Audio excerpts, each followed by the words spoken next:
എല്ലാവർക്കും വിനീസ് വേൾഡിലേക്ക് സ്വാഗതം. ഈ ചാനൽ ആരെങ്കിലും സബ്സ്ക്രൈബ് ചെയ്യാതെ ഉണ്ടെങ്കിൽ ഒന്ന് സബ്സ്ക്രൈബ് ചെയ്ത് അടുത്ത് കാണുന്ന ബെൽ ബട്ടണും കൂടി ഒന്ന് എനാബിൾ ചെയ്ത് അതിൽ കാണുന്ന ഓൾ എന്നുള്ളത് ഒന്ന് എനാബിൾ ചെയ്യണം. എന്നാൽ മാത്രമേ ഞാനിടുന്ന എല്ലാ വീഡിയോസും നിങ്ങൾക്ക് കറക്റ്റായി നോട്ടിഫിക്കേഷൻ കിട്ടുള്ളൂ. നമ്മളിവിടെ ഉണ്ടാക്കാൻ പോകുന്നത് ഒരു മലബാർ വിഭവമായ കൈപ്പോളയാണ്.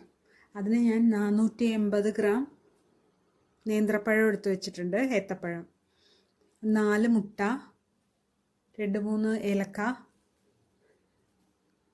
കുറച്ച് നട്ട്സും റൈസിൻസും, കുറച്ച് നെയ്യ്.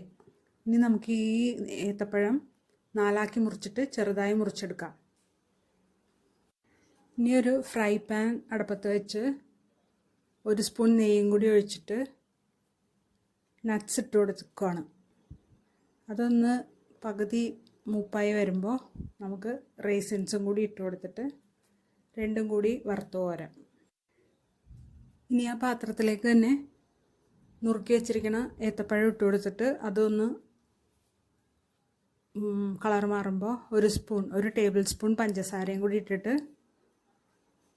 നന്നായിട്ട് മെൽറ്റാക്കി എടുക്കുക. മിക്സിയുടെ ജാറിലേക്ക് 4 മുട്ടയും ഒഴിച്ചു കൊടുക്കുകയാണ്. അതിലേക്ക് 2 ടേബിൾ സ്പൂൺ പഞ്ചസാര ഇട്ട് കൊടുത്തിട്ടുണ്ട്. അതിലേക്ക് 1 നുള്ളു ഉപ്പും കൂടി ഇട്ടിട്ട് ഒന്ന് നന്നായിട്ട് പതപ്പിച്ചെടുക്കുക, അടിച്ചെടുക്കുക. ഇനി നമ്മൾ ഒരു പഴയ ഫ്രൈ പാൻ എടുത്ത് അടുപ്പത്ത് വെച്ചിട്ടുണ്ട്, നല്ല ഫ്ലെയിമിൽ. ആ പഴത്തിൻ്റെ ഉള്ളിലേക്ക് നമ്മൾ അടിച്ചു വെച്ചേക്കണ മുട്ട ഒഴിച്ചു കൊടുക്കുകയാണ്. ഇട്ടൊന്ന് ഇളക്കി കൊടുക്കുക. അതിലേക്ക് പൊടിച്ചു വെച്ചേക്കണ ഏലക്ക ഇട്ട് കൊടുത്തു, അതും ഒന്ന് ഇളക്കി കൊടുക്കുക. ഇനി നട്ട്സും റൈസിൻസും ഫ്രൈ ചെയ്ത് വെച്ചേക്കണം, അതും കുറച്ച് ബാക്കി വെച്ചിട്ട് ഒന്ന് ഗാർണിഷ് ചെയ്യാനുള്ള ബാക്കി വെച്ചിട്ട് ബാക്കിയുള്ളതെല്ലാം ഇട്ട് കൊടുക്കുക. എന്നിട്ട് ഇതുപോലൊരു പാത്രം നമ്മൾ പഴയ ഫ്രൈ പാൻ ചൂടാക്കാൻ വെച്ചേക്കണതിൻ്റെ മീതയിൽ എടുത്ത് വെച്ച് കൊടുക്കുക. എന്നിട്ട് കുറച്ച് നെയ്യ് ഒഴിച്ചു കൊടുത്തിട്ട് ഒന്ന് ചുറ്റിച്ചു കൊടുക്കുക. അടിയൊക്കെ നന്നായിട്ട് മുരിഞ്ഞു വരാനായിട്ട് സഹായിക്കും, പിന്നെ അടിയൊന്നും പിടിക്കില്ല അധികം.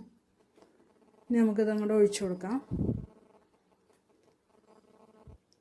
എന്നിട്ട് ഇപ്പോൾ വേണമെങ്കിൽ നിങ്ങൾക്കത് നമ്മൾ മാറ്റി വെച്ചേക്കണ നട്ട്സും റൈസിൻസും ഒക്കെ ഇട്ട് കൊടുക്കാം, അല്ലെങ്കിൽ കുറച്ച് വേവ് ആയിട്ട് ഇട്ട് കൊടുക്കാം.